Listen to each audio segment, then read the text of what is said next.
안녕하세요. 부산부동산 선수입니다. 8월 22일 일일 브리핑 해보도록 하겠습니다. 상승이 무섭다. 상승이 무섭다. 박종훈의 경제 한방, 요거 아르헨티나 관련된 이야기인데요. 오늘 올라온 내용이에요. 아르헨티나 관련된 내용이에요. 제가 늘 우리는 일본을 닮아가는가 그 내용을 말씀드리면서도 그랬고, 그 이전에 다른 영상들에서도 여러 차례 말씀드린 바와 같이, 야, 우리나라가 망하더라도, 물론 잘 되면 좋겠죠. 망하더라도 일본처럼 망하자. 남미처럼 되어서는 안 된다. 그 굉장히 무섭습니다. 아르헨티나 물가 잡을 기회는 얼마든지 있었어요. 근데 그런 기회를 자꾸 놓치고 한 발 늦게 금리를 올리기 시작하면서 물가가 폭등했죠. 물가가 더 올라가게 만드는 정말 말도 안 되는 짓을 계속 반복해왔습니다.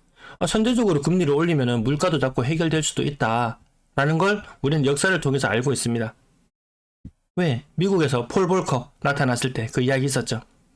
근데 그렇게 하지 못하는 것은 정치권, 금융권, 그리고 기성세대의 탐욕 때문이다. 기성세대. 제가 하고 싶은 게, 아파트값 한두 개 오르고 내리고, 그 이상의 것들을 봤으면 하는 마음도 있습니다.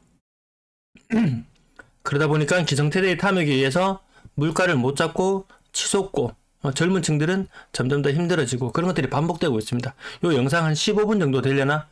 그 영상을 시청을 한번 해보시면 딱 느낄 거예요. 딱 우리나라 미래네요. 우리나라 현실과 똑같네요. 큰일입니다. 아르헨티나하고 똑같이 금리 안 올리고 집값, 기득권층의 자산값을 지켜주기 위해서 부동산 완화 정책을 하고 있다. 기득권의 재산만 증식시키고 있다. 한국도 비슷하게 흘러가네요. 대한민국 흘러가는 방향 꼬라지하고 어쩌면 이렇게 똑같나? 우리나라와 똑같군요. 제가 몇 개의 댓글만 상단부터 눈에 보이는 것만 몇 개 가지고 왔는 게 이래요. 현실 인식이 이러합니다. 근데 제가 상승이 무섭다, 아파트 가격이 오른다는 게 무섭다는 게 아니고, 그 댓글 논쟁 제가 게시글로 남겨놓은 거 보셨죠? 그리고 나서 저한테 이메일들이 오기 시작했어요. 비즈니스 문의. 제가 요런 거 오면은 바로 스팸함으로 바로 집어넣습니다. 그리고 내용이 어떤 거 있나 싶으면 아주 조심스럽게 돋보기를 통해서 미리 보기만 합니다. 조건 만남 얼마 받아요? 한번 왔어요. 요거 아이디 느낌이 그 유튜브에서 댓글을 남겼던 아이디하고 느낌이 좀 비슷하구나, 이런 느낌이 있었어요. 그래서 주말 동안 마음이 너무 무거웠어요. 또 비즈니스 문의라는 메일이 그 다음날 새벽 3시경에 도착했어요. 또 그 내용은 또한 이렇습니다. 조건 만남 얼마 받아요? 모르겠어요.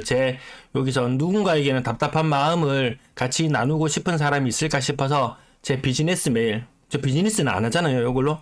그래서 비즈니스 메일에 제 메일을 남겨두고, 의사소통이 필요하신 분들은 그걸 통해서 이렇게 의사소통을 했으면 하는 마음이 있었는데, 이걸 보는 순간 제 이메일 다 닫았습니다. 이메일 다 닫았어요.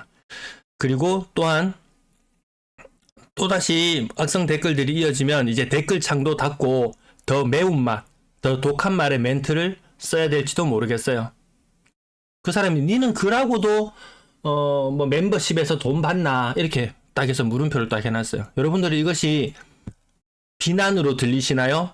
아니면은 질문으로 들리시나요? 그런 거 있잖아요. 패드립인데 이런 거 있죠.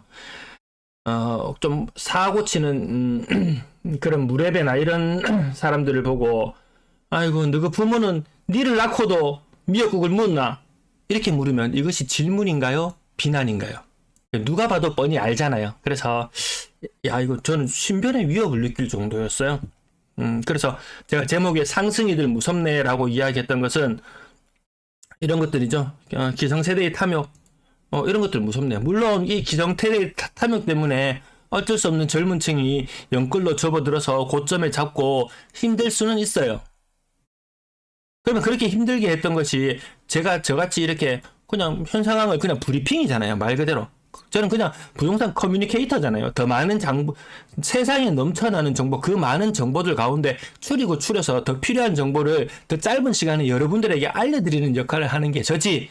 제가 부산 부동산에 말을 내디딘 적은 있어요. 부산 땅에. 근데 부산 부동산은 거래를 해본 적도 없고 관심조차 없습니다. 그냥 오르고 내리는 현 상황을 알자. 상승이 무섭다. 야, 독하구나. 매운맛 제대로 봤습니다. 아파트 매매 지수 대구가 2주째 빨간 맛을 보고 있습니다. 빠빠빠 빨간 맛. 네, 부산 자 대구 가는 거 봤나? 다음은 부산 아이가 부산도 가자라고 이야기할 만하죠. 근데 거기에 수많은 암초가 도사리고 있다는 것도 알아야 되는 거죠. 여러분 역치라는 말 아시죠? 과학 시간에 들어보셨죠? 감각을 일으킬 수 있는 최소의 자극의 세기를 역치라고 한다. 여러분들이 만족할 만한 1년 수익률은 얼마나 되나요? 은행 1금융권 지금 잘 넣으면 금리 4%까지 주는 곳 있어요. 새마을금고 5.7%까지 주는 곳 있어요. 여러분들 여기 만족하시나요? 에코프로 근 4년 5년 사이에 한 120배 올랐나? 100배 이상 올랐을 거예요. 10배거? 뭐 이거 뭐라 그러나요? 100배 10배 오르면 10배건데 100배 오르면 뭐라 그러나요? 이런 것들이 나오는데 여러분들은 어느 수익률에 만족하시나요? 아파트 한 번 사면 2배 3배 오른다. 여기에 세뇌되듯이 사고가 갇혀있죠. 이런 수익률 또 나올 수 있을 것이라고 보시나요 지금? 물론 아르헨티나처럼 저딴 식으로 나라가 엉망이 되면 2배 3배 올라갈 수 있겠죠. 그래서 행복한가요? 엄청 더 큰 자극의 세기를 원하는 사람들이 지금 테마주에 순환하면서 돌고 있습니다. 전기차 시장 갔다가 좀 사그라들면 또다시 초전대체주를 갔다가 어제는 또 뭐였나요? 또 다른 소재주 관련해서 이렇게 막 몰려다니고 작은 수익률에 만족을 못해요. 그럼 부동산 수익률 지금 이 시장 분위기에서 가파르게 치솟을 수 있을 것인가? 2배, 3배, 당장에 전고점도 힘들어 보이는데 2배, 3배? 물론 전고점 실현 달성 가능합니다. 물가야 오르기나 말기나 천에 삐리 놓고 기존금리 제로금리로 가죠. 뭐 일본도 제로금리인데 제로금리로 가죠. 뭐 이런 식으로 또 망가질 수 있다는 거죠. 대다수의 삶이 망가지니까 주위에 힘든 사람들이 많고 정신적으로나 이렇게 되니까 막 칼부림도 나고 무섭잖아요. 저는 그런 세상 원하지 않습니다. 저보고 뭐 부정적이다 무엇이다 하는데 저 애 둘 딸린 앱입니다. 제 자식들이 살아갈 세상입니다. 제가 부정적이었다면 자식을 둘이나 놓고 이 세상을 살아가겠습니까? 아니잖아요. 이네들에게, 그네들의 이제 미래를 살아가는 사람들에게 좀 더 좋은 환경을 만들어주고 싶다. 그것이 단지 내가 집을 한 채 두 채 더 사고 자산을 늘려가지고 애들한테 몰빵해주자. 전 그러고 싶지는 않습니다. 자, 간밤에 요거 올랐고요. 제가 요거 관심 목록에 놓고 한번 살펴봅니다. 정말 나라 꼬라지 엉망될 것 같으면은 정말 원단위 환율에 투자하는 거예요. 여기도 지금 사람 많이 몰려 들어가 있어요. 왜? 휘청휘청하는 모습들이 보이거든요. 그러면 광적으로 원하는 쓰레기다. 달러는 최고의 가치다.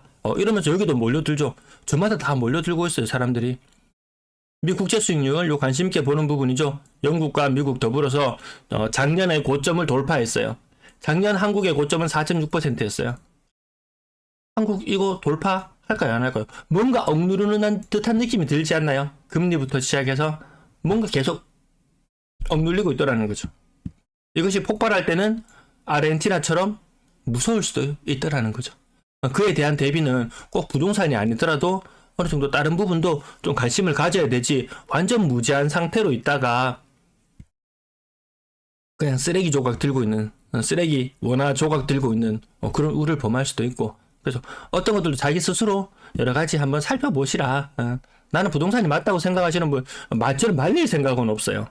현 상황을 저는 브리핑을 해드리기만 하면 되니까요. 아니나 다를까 금통위에서는 동결 전망이 우세하다는 뉴스가 나왔어요. 요거 지금 오늘이 22일인데요. 24일날 금통위 하죠. 금통위 한 이틀 전에 이야기 나오면은 이미 이게 거의 100% 맞았어요. 아마 이번에 기준금리 동결하나 봐요. 기준금리 동결하나 봐요. 증권 전문가들 다 나와서 이야기하죠. 이게 다 업무와 관련이 있는 자들이잖아요. 부동산 이야기는 짧게만 할게요. 앞부분 말이 길어서. 매도 물량 지금 46,000개거든요. 내일은 47,600개 정도. 내일은 한 1,000개 정도 늘어나는 날이에요. 수요일. 47,600개예요. 47,600개. 상승이들이 무섭게 이야기할 수밖에 없죠. 올라가려면은 매물이 줄어들어야 되는데 매물이 자꾸 오르고 화는 나는데 어떻게 해요? 전세 물량 많이 줄었지만 이거 많다는 말씀 이거 드리죠. 이렇게 딱 있잖아요. 이거 작년 요맘때쯤에 이미 물건이 많다는 이야기가 있었다.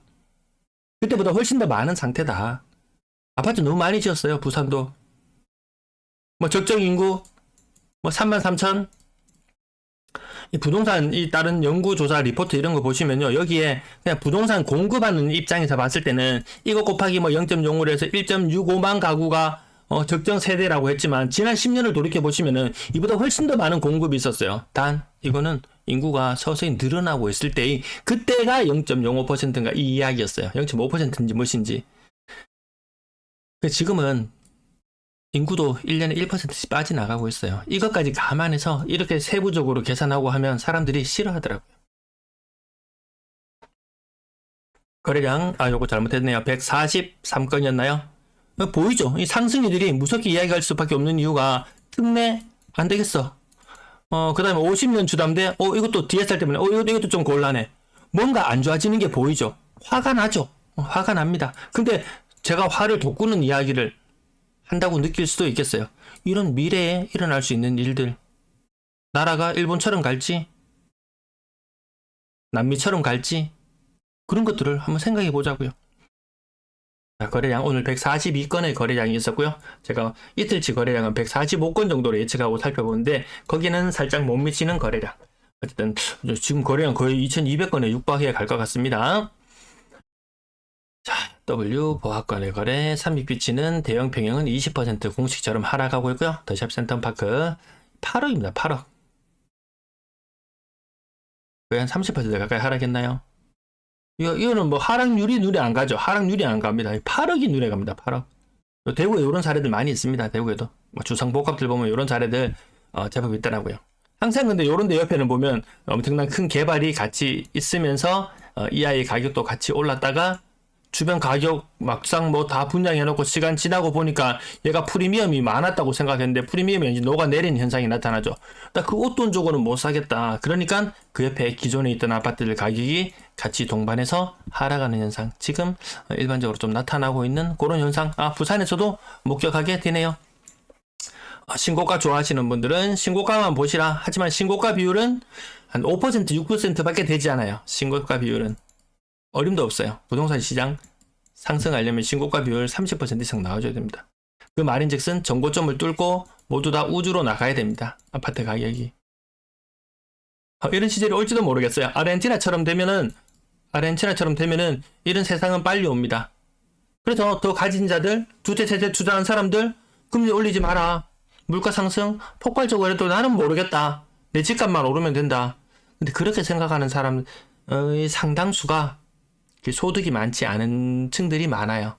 소득이 많지 않기 때문에 거기에 더욱더 목맬 수밖에 없는 그런 상황. 자산가도 아닌 것이 자산가인 척 하는 것이 더 무섭더라. 옛날에 막 밀란이 일어나고 마을에 무슨 병고가 있고 막 세상이 뒤집어지는 그런 일들이 있으면은 주인집보다 이 마름을 먼저 작살냈어요. 마름.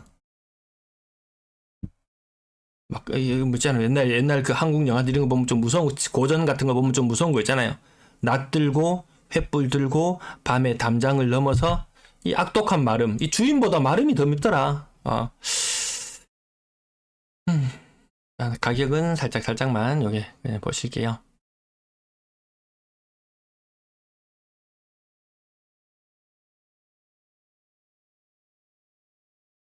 10%, 30%씩 물론 반등하는 것들이 있다고 늘상 그 부분도 제가 언급해서 많이 빠뜨리는 편이긴 하죠. 어차피 뭐 상승하는 이야기야 뭐 세상에 많이 퍼지니까.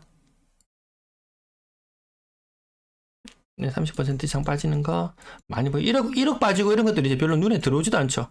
한 20%. 주변에 투자해서 힘들다는 이야기 제가 많이 듣는데 돈 많은 사람이 투자했는 사람 치고는 그렇게 앓는 소리 하는 사람 별로 없어요.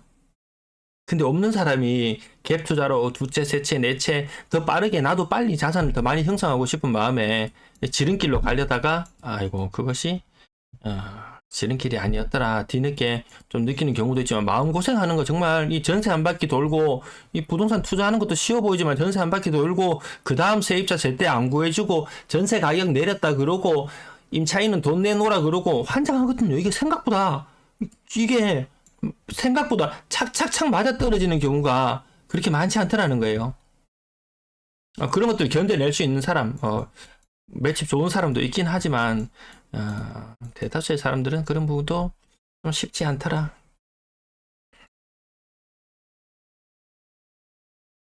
자, 가격 부분 조금 지나갈게요. 눈으로 확인하셨죠? 네. 끝난 거래 대금 떨어지고 있고요. 거래량 폭발적인 상승 없이 박스권에 갇혀 있다가 주저앉을 수도 있다. 주저앉을 수도 있다라는 부분, 그 위험. 내가 오늘 사서 딱 주저앉자마자 팔아야지 하는 사람 없을 거예요. 2년, 3년 흐름 봤을 때 작년 같은 거래량 공백이 또 이어진다면 너무 올인성 투자는 바람직하지는 않은 것 같습니다. 네, 좀 뒷부분 빠르게 지나가고 마무리할게요. 그래도 벌써 15분 지났어요. 이런 부분들도 놓치지 말고 보시고요.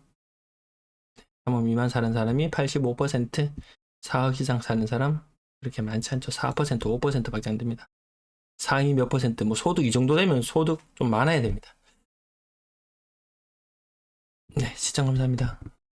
상승이 무섭대.